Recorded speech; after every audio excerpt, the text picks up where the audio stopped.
Pessoal, não esqueçam de deixar o like, pois isso ajudará demais no engajamento do canal. E se você não for inscrito, se inscreva e ative o sininho para receber notificação de novos vídeos.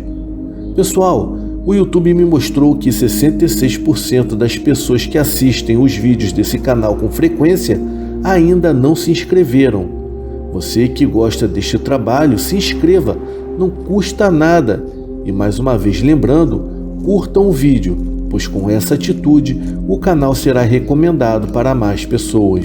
Sem mais delongas, vamos para o vídeo.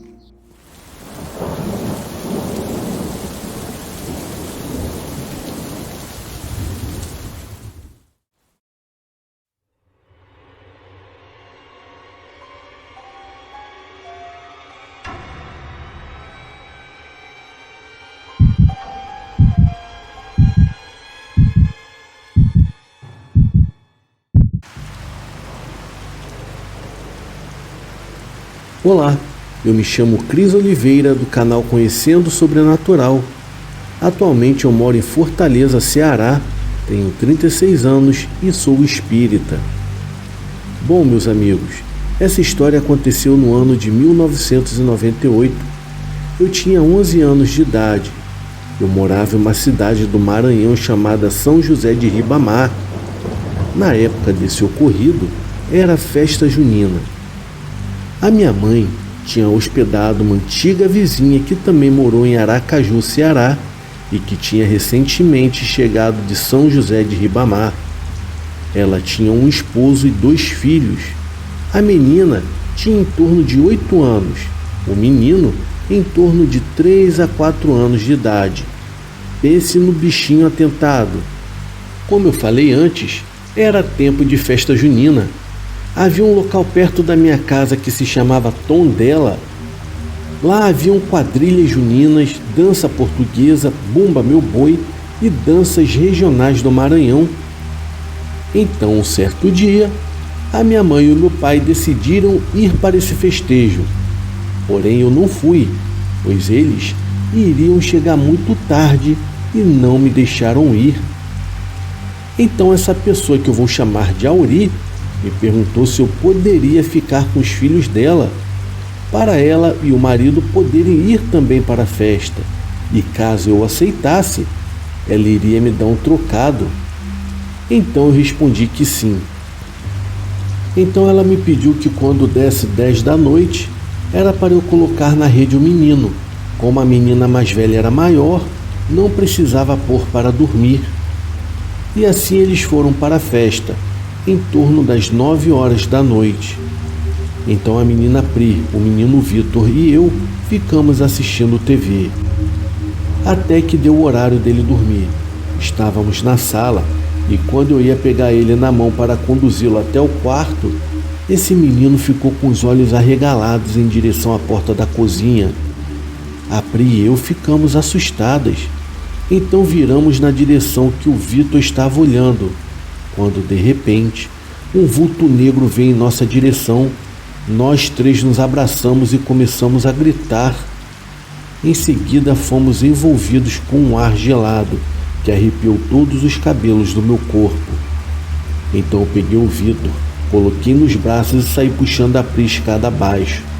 A gente morava em uma casa que era duplex e morávamos na parte de cima dessa casa. Quando cheguei embaixo, vi que os nossos pais haviam trancado o portão e não tinha como a gente sair. Como ainda eram apenas 10 horas da noite, ainda havia gente na rua da nossa casa, e os vizinhos da frente vieram saber o que eram aqueles gritos. A gente só chorava e berrava para tirarem a gente dali. Alguns vizinhos foram atrás dos nossos pais.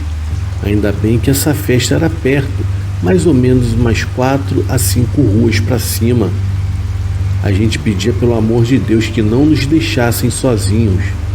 Então alguns vizinhos ficaram com a gente, até que os nossos pais retornassem. Quando eles voltaram, perguntaram o que havia acontecido. Então eu falei todo o ocorrido. Em seguida, a mãe das 2 crianças começou a chorar, pois ela sabia o motivo. Deixa eu explicar agora o motivo.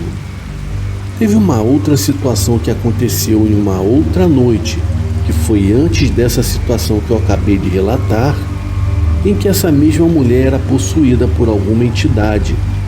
A minha mãe falou que ela tinha uma força descomunal, pois tanto o marido dela quanto o meu pai, que na época eram homens fortes, pois ambos trabalhavam com a pesca, não conseguiram segurar ela. Ela pegava os filhos dela e batia com muita força e dizia ter ódio do filho dela menor, no caso Vitor. Então o meu pai e a minha mãe chamaram uma mulher que trabalhava com magia. Não sei se vocês sabem, mas o Maranhão tem muita religião de matriz africana. Essa mulher foi até lá em casa e expulsou a entidade do corpo da mãe das crianças. Aí vocês me perguntam, onde eu estava dormindo na hora da manifestação? E por mais incrível que pareça, eu estava dormindo na sala. Eu parecia uma pedra. Nem com aqueles terríveis gritos fez com que eu acordasse. Creio que foi Deus que me fez ter esse sono profundo. E quando foi pela manhã, após a noite da manifestação, todo mundo estava cansado. E foi aí que me falaram tudo o que havia ocorrido. Eu não acreditei muito, até que isso ocorreu depois com a gente. Ela ficou morando conosco alguns meses. Então a minha mãe pediu para que ela fosse procurar uma outra casa, pois não dava mais certo morar duas famílias na mesma residência. Eu tenho isso bem vivo na minha memória. Uma situação realmente sobrenatural.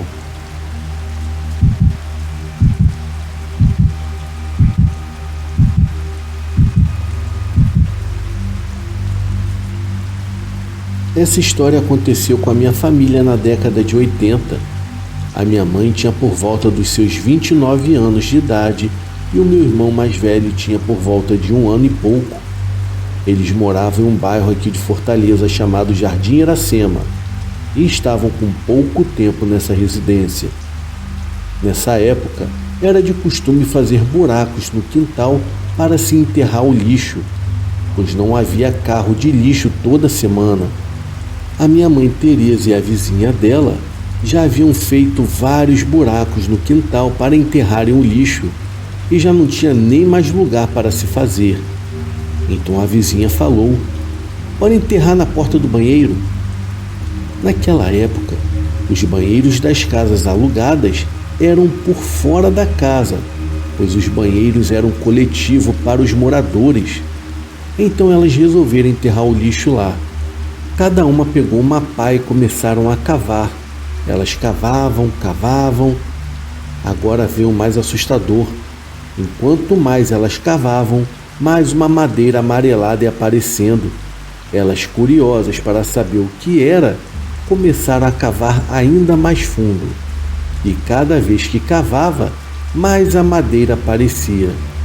Até que elas perceberam que aquilo se tratava de um caixão. A cor dele era amarelada e, pelo que a minha mãe relata, não era tão velho. Era como se tivesse sido enterrado há pouco tempo. Elas, com medo de pensarem que foi alguma delas duas que enterraram aquilo, então acabaram enterrando de volta e não falaram nada para ninguém, somente para seus maridos sobre o tal caixão. O meu pai ficou cabreiro, pois ele era bem medroso. Até que um dia, quando ele chegou do trabalho, tomou um banho e em seguida ficou na rede com meu irmão na cozinha. A minha mãe estava na vizinha assistindo TV. Então ele viu na porta da cozinha um homem em pé, olhando para ele e o meu irmão. Mas esse homem não falava nada, só o observava. O meu pai na hora se assombrou e começou a gritar pela minha mãe, porém ela não ouviu. Então ele foi até a casa da vizinha chamar pela minha mãe e perguntou se ela não tinha escutado ele gritar por ela, sendo que ele estava pálido e muito assustado.